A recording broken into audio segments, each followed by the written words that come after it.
বন্ধুরা, আজকে আমরা পঞ্চম শ্রেণীর গণিত বইয়ের অধ্যায় ১ পৃষ্ঠা নাম্বার ১৬ ৯ নাম্বারের এই অঙ্কটি করব।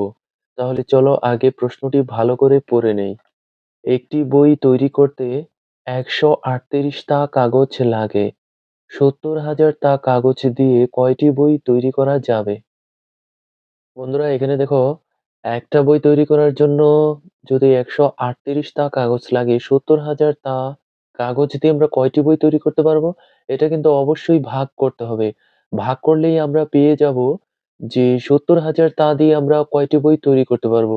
আশা করি তোমরা সবাই জানো যে বড় সংখ্যার ভাগ কিভাবে করতে হয়। এর আগের ভিডিও যদি দেখে থাকো তাহলে এই ভাগটিও খুব সহজেই করতে পারবে। তাহলে চলো অঙ্কটি করি। আমি ১ম এ কিছু কথা লিখে নিচ্ছি। যদি তোমাদের কথাগুলো লিখতে বা গুছিয়ে লিখতে সমস্যা হয়, তাহলে সরাসরি ভাগ করে উত্তরটা লিখে দিবে যে কতটি বই তৈরি করা যাবে। ভাগফলটা যা হবে সেই সংখ্যাটাই হলো এর উত্তর। তাহলে আমি কিছু কথা লিখছি। যদি ৭০,০০০ টা কাগজকে ১৩৮ দ্বারা ভাগ করি, ভাগ করে দেখব যে কি হয়। তারপর নিচে কিছু কথা লিখব। আমি একটু আগেও বলেছি, কথাগুলো গুছিয়ে লিখতে সমস্যা হলে তোমরা সরাসরি ভাগ করে দেবে। বড় সংখ্যার ভাগটি তোমরা নিশ্চয়ই জানো যে, এই যে ১ম সংখ্যা দিয়ে এটার ১ম এ আগে ভাগ করে দেখবে। আচ্ছা, আগে আমরা এখানে কয়টি সংখ্যার মধ্যে ভাগ করব সেটা চিহ্নিত করি। এখানে আছে ১৩৮, তাহলে ১ম এ ৭ নিলাম, ছোট হয়ে যায়। তারপরে ০ নিলাম, ৭০, তাও ছোট হয়ে যায়। তারপর আরো একটি ০ নিলাম, ০, ৭০০। তাহলে এবার কিন্তু ১৩৮ থেকে ৭০০ বড় হয়। এবার আমরা এর মধ্যে ভাগ করব। তাহলে ভাগটা কত দিয়ে করব এটা কিভাবে বুঝবো? আগের ভিডিও দেখে থাকলে আশা করি তোমরা বুঝতে পারছো যে কিভাবে করব। যেহেতু ভাজকের ১ম সংখ্যা ১ আছে, তাই আমরা এর পরের সংখ্যা দিয়ে গুণ করব। গুণ করে দেখব, মানে নামতা পড়ে দেখব যে এই যে এখানে ১ম সংখ্যা ৭, তাহলে ১৩ থেকে ছোট হয়ে যায়। তাই আমরা আরেকটি সংখ্যা নিয়ে নেব ৭০। এবার ১৩, ৭০ কে ১৩ দিয়ে ভাগ করব। ৭০ কে ১৩ দিয়ে ভাগ করব। যেটা হবে সেটা দিয়ে আমরা ১৩৮ কে ভাগ করতে পারবো, মানে গুণ করতে পারবো। তাহলে আমরা নামতা পড়ে দেখি। ১৩ কে ১৩, ৩ দুগুণে ২৬, ৩ তিরিং ৩৯, ৪ তেরং ৫২, ৫ তেরং ৬৫, ৬ তেরং ৭৮, বেশি হয়ে যায় ৫। তাহলে ৫ দিয়ে যাবে। ১৩৮ কে আমরা তাহলে ৫ দিয়ে গুণ করব। ৫ ৮ ৪০ এ ০, হাতে থাকলো ৪, ৩ ৫ এ ১৫, ১৫ এ ১৬, ১৭, ১৮, ১৯, হাতে থাকলো ১, ৫ একে ৫ আর হাতে রেখে ৬, ৬৯০।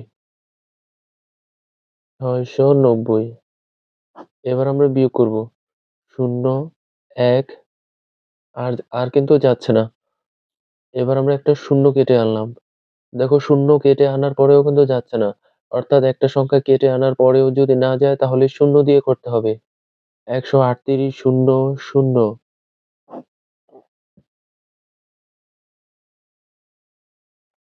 এরপর আমরা এই যে আরেকটি শূন্য কেটে আনলাম ১০০০। এখন এই ১০০০, এই ১৩৮ এটা ঠিক কত দিয়ে গুণ করলে যাবে? ১ম এ ঠিক যেভাবে করেছি এখন আমরা ১৩ র ঘরের নামতা পড়ব। ১, ২, ৩ এই ১০০ র মধ্যে ভাগ করলে কত পর্যন্ত যায় সেটা আমরা আগে দেখব। তারপরে আমরা ১৩৮ এর মধ্যে করব। ১ম এ আমরা ১৩ র নামতা পড়ব। ১৩ অক্ষে ১৩, ১৩ দুগুণে ২৬, ৩ তেরং ৩৯, ৪ তেরং ৫২, ৫ তেরং ৬৫, ৬ তেরং ৭৮, ৭ তেরং ৯১, ৮ তেরং ১০৪। ৮ বার দিলে বেশি হয়ে যায় ৭। ৭ তেরং ৯১, তার মানে ১৩৮ কে ৭ দিয়ে গুণ করলে যাওয়ার সম্ভাবনাই বেশি। ১৩৮ কে আমরা ৭ দিয়ে গুণ করব এখন। ১৩৮ কে ৭ দিয়ে গুণ করলে হচ্ছে ৯৬৬। এবার বিয়োগ করব।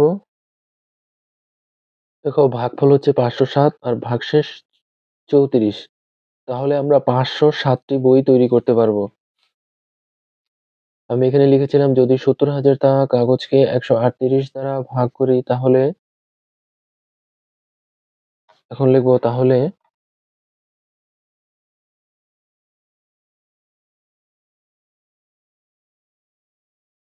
যদি ৭০,০০০ টা কাগজকে ১৩৮ দ্বারা ভাগ করি তাহলে ৫০৭ টি বই তৈরি করার পরেও ৩৪ টা কাগজ অবশিষ্ট থাকে।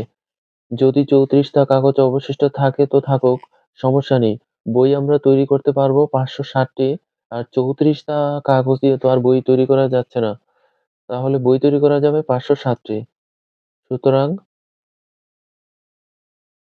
সুতরাং 560 টি বই তৈরি করা যাবে। উত্তর উত্তর 560 টি বই। আশা করি বন্ধুরা বুঝতে পেরেছ। পরবর্তী ভিডিও পেতে চ্যানেলটি সাবস্ক্রাইব করে পাশে থাকা বেল আইকনটি বাজিয়ে দিও। ধন্যবাদ।